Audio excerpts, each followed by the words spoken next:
What's going on, guys? Welcome to another episode of Smash JT, and wouldn't you know it, our good friend, the mustache himself, John Alvarado, has responded to Mikes Gaming Gala, the video titled New Intellivision Console, answering some questions.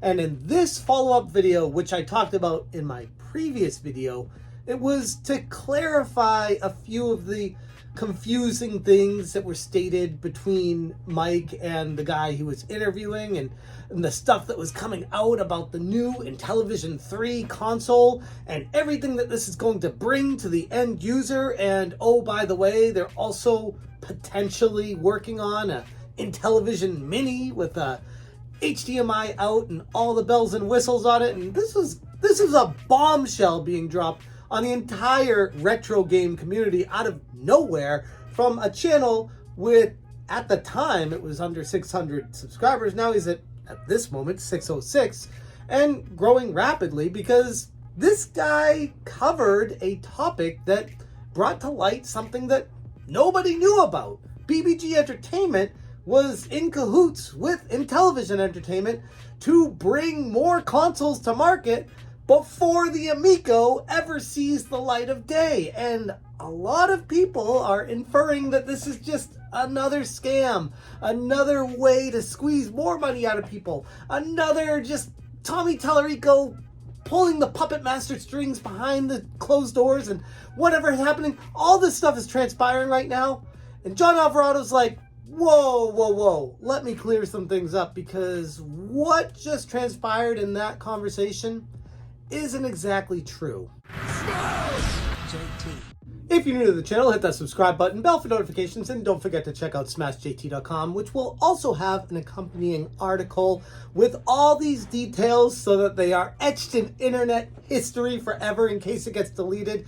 It will be in the website that I'll make the article for, and I'll put the link in the description below. With all that out of the way, just a quick recap from my previous video for those of you that either didn't really grasp it or missed it. BBG Entertainment, through Mike's buddy William Mueller, came out talking about how they're working on two different consoles that are past the brainstorming phase but not in production. But he's been authorized to talk about an FPGA console and a flash system, a mini console of the Intellivision. Now, for those of you that aren't familiar with FPGA, I brought my friend, the Hyperkin Retron 5. These were notorious for breaking and malfunctioning and not working, and I was unfortunate enough to get one that also just stopped working. But when this first came out, I was super hyped about it. I was like, oh great, I can play Genesis, Super Nintendo, NES, and Famicom games, and Game Boy games, all on one system. I don't need all these bells and whistles and wires, and an HDMI out. Perfect. That's amazing. Horrendous controller, super uncomfortable, by the way, but whatever. This is an FPGA console, meaning that you can put a cartridge in it and it plays the retro games themselves. The reason why I wanted to bring this out to tell you guys, to clarify a few things on it, is because, first off, people don't know what FPGA is. A lot of people didn't. And secondly, there's some confusion about licensing and if they're even allowed to do this. Yes, they are allowed to do this. There are no legal obligations that they have to get approval from Intellivision proper to make an FPGA console. As long as they don't use any of their proprietary coding from 1978 or whatever the thing came out, they don't need any of that. They can just make a modern system, plug the console and plug the cartridge into that console and have it work. It's fine. Just like Hyperkin did. Nintendo couldn't stop them because they're able to do this. Same thing with Analog. Nintendo couldn't stop them for that either because enough time had passed for these FPGA consoles to be made. Now, with that being said, John Alvarado had a few things to respond to Mike's Gaming Gala that really throws a wrench into what they were talking about, and it justified me making this video. I had a bunch of people send this to me, by the way, so I'm not going to thank individuals. I had a few, like, well, actually a lot of people. I had 5 or 6 people individually send me this message, and I didn't even notice it. So thank you for prompting this to me, everybody. Hi, Mike. Thank you for clarifying the news on your previous video. I have a couple more refinements to add to the clarification. Number 1, BBG has a limited, non-exclusive license to the Intellivision OS to publish software-emulated Intellivision classic games on modern platforms. They do not have a license to produce a hardware version of the OS, i.e., they cannot produce an Intellivision console with their current license. Now, I want to clarify what John said here, because there's a lot of people that read that and they're like, what's that even mean? BBG can't make a console? And what's this guy talking about? William Muller saying that they're working on 2 consoles. They can't produce an Intellivision console, calling it an Intellivision, and using the proprietary coding and data that was used in the original Intellivision console. But they don't need to.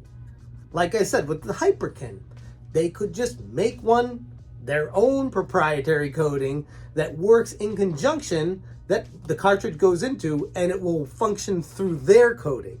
As long as they're not using Intellivision's trademarks, copyrighted data, and all that stuff, they're perfectly free, fine, and legal to make an FPGA console. That's not a problem. What John is talking about here is they can't just make a console called the Intellivision Mini and sell that. That's Intellivision branded, that's Intellivision IP, that's all Intellivision. So it brings up even more questions as far as what William Muller is talking about and the conflicting information they have, what's going on behind the scenes between all of them. And I find it fascinating that this wasn't discussed with Tommy or Phil Adam before going live, talking about 2 new consoles in the making, if they're not legally allowed or didn't get the rights and approval from Intellivision first. To say that they're doing that, it's really strange, especially with the tangled web of connections and prior relationships that BBG Entertainment has with Intellivision. It's just very strange.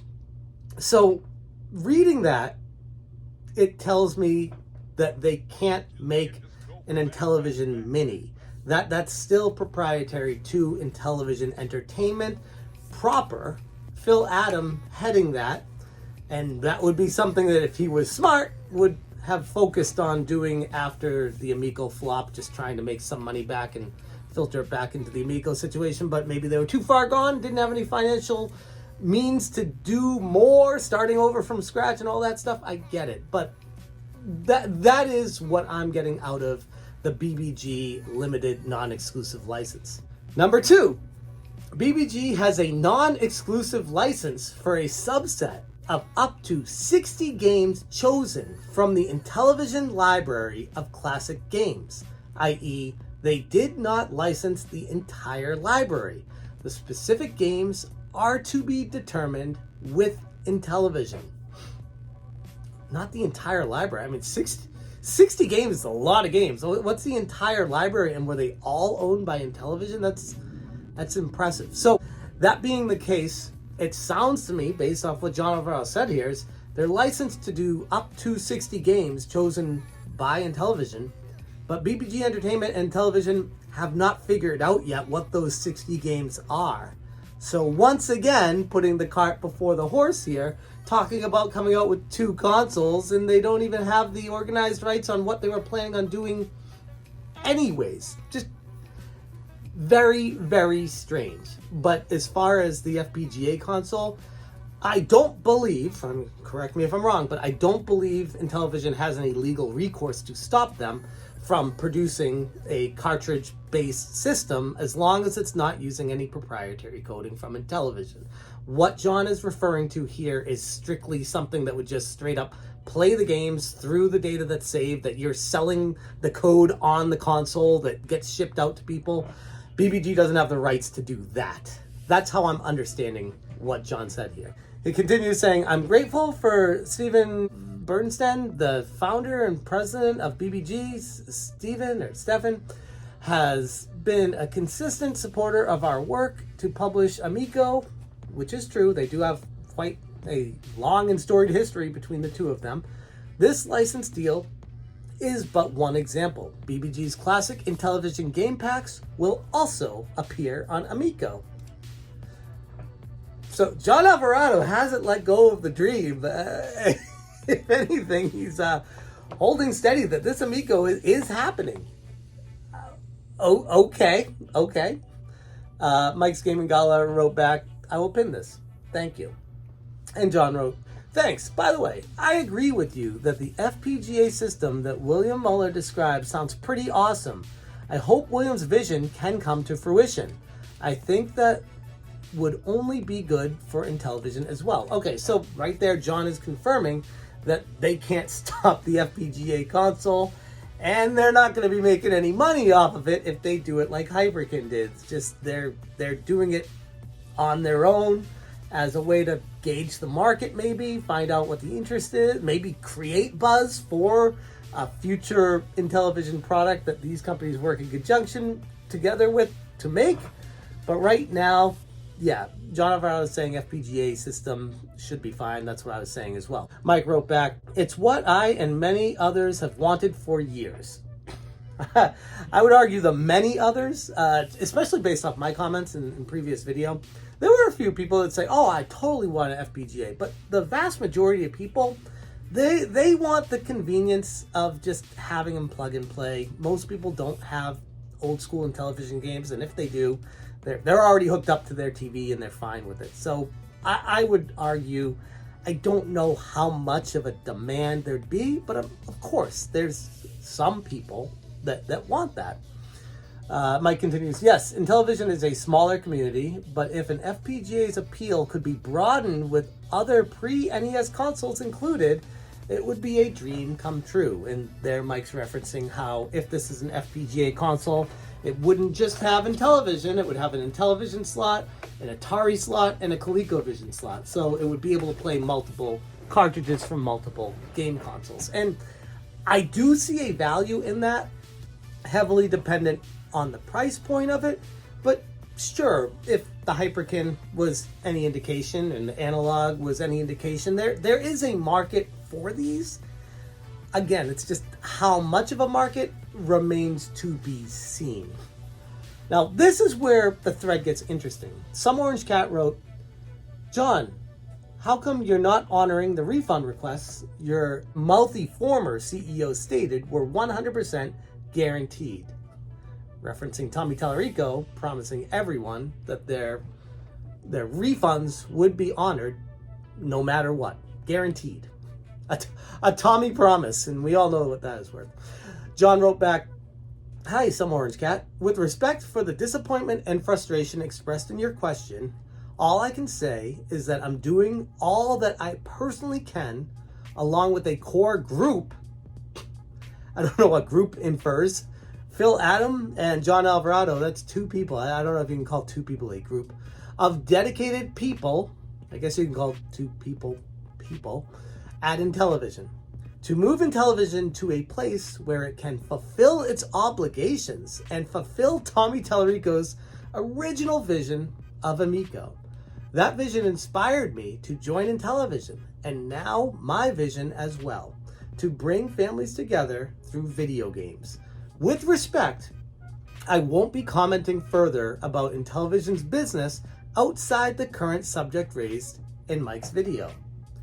So, one, I guess, John, thanks for addressing that, but, I mean, this is still something that is a problem. Like, this is something people are frustrated about, that we're promised something. It was going into supposedly an escrow account that wouldn't be touched, and if stuff started hitting the fan, that you guys would be like, okay, here's your money back. That was just a buffer we had to have, just to gauge interest. No, clearly you guys were taking money out of that escrow account and paying whatever you were paying yourselves or for production costs of nothing you've produced except games that you're charging for that aren't real games. But regardless of that, you were given the money. You owe the money back to people that are requesting it back. That was your guarantee. And to stand by Tommy and his vision after the abhorrent lies and false truths and guarantees that he'd given people, I mean, you got to do some serious self-reflection in your own life, John, because Tommy doesn't care. If he did care, he would have never done that in the first place. And I'm not trying to call you out here, but it's one of those things that just points once again to the absolute abhorrent mismanagement and horrendous leadership from Tommy Tallarico. And it's somebody who I wouldn't want to associate myself or my brand with ever again. That's how bad it was. I just want to make that as abundantly clear as possible to you, because I feel like this has turned into a no matter what, I'm backing Tommy and Phil and we're sticking together through thick and thin. And I'm not trying to turn you guys against each other. I'm just trying to make you realize that some of the people you were in business with kind of suck. And if you associate with them, by association, you suck. Like, that's how this is going. And I hate to say that because I feel like, John, out of everyone, you feel like the most down-to-earth, nice guy that I've had the pleasure of dealing with at Intellivision. But, I mean, you got to draw the line somewhere on people here. Anyways, it continues. Sega Snatchers, why lie to people about the Amico coming out? The Amico is never coming out. You guys have no funding to complete the console and manufacture them. And then Sweet and Tender Hooligan said, so what was William smoking? And Cartridge and Disc Podcast said, with all due respect, your organization is years late on this project under your technical leadership, and it's now not even the main focus of the company. Why not have another company take a crack at it? Maybe they can restore some of the luster to the Intellivision brand, and that can produce some income to at least get the founders' consoles out. By the way, I have a back order on merchandise since March of 2021. Do you know anyone I can contact? I never received a response from customer service. I guess John's out. He's not responding anymore. But if you go to the Intellivision website, as referenced here from Some Orange Cat, what if I need to cancel my order and receive a refund? Answer: no problem. Send us a detailed message through our contact form, and we are happy to refund your deposit. I would argue you're not very happy about it. And two, I would argue you don't have the money to do it right now because you guys are screwed financially because of abhorrent leadership, burning this name and company into the ground over the past 5+ years. But at least update your website and remove this. Like, that's embarrassing to continue the lie when you hear John say that you are acknowledging that there is an issue in getting the refunds back to people right now, and you guys are not. You're doing all you can. I mean, here's how I would refund somebody. Ready? They send a detailed message through contact form. I'm at Intellivision. I get the message. Okay, this guy, this girl, this person bought this. Okay, and this is their order, and it's connected to that check that got sent to us. Okay, send the money back to their account. Boom. Why is that so much of a problem? Why is it so hard to do that? And if you can't send it back to their account, send them a physical check in the mail. Like, why is this so hard to do? If you promise them their money back, give their money back to them. And by continuing to propagate this lie, this facade, it's just another feather in the cap of Intellivision being a complete cluster of a company. But that's no shock to anybody who's paid attention to the situation for more than 10 minutes or watched the H-Bomber Guy's video exposing Tommy for who he is. But regardless of all of that, what I wanted to make this video is just to clarify that John Alvarado's basically stating that the BBG Entertainment can't make two consoles. But I'm saying they can make a Retron style console, and Intellivision cannot stop them from doing that as long as they're not using proprietary Intellivision information to do so. So the truth lies somewhere in the middle on what BBG Entertainment is able to do. And I do find it interesting that all this information was just spewed out on this tiny channel and on Mikes Gala Gaming or whatever. And it was just given to everybody, and then it's coming out that, oh wait, they can't do one of these things, and they don't own all these licenses, and oh, all these things that this guy said are like, there's caveats, there's all this, and he was talking so confidently about it. It's like, does anybody know anything? Like, let's get our ducks in a row before we hit record on stuff. Let's start there moving forward. I'm gonna leave it there. Thank you guys so much for watching, and as always, you stay smashing. Smash,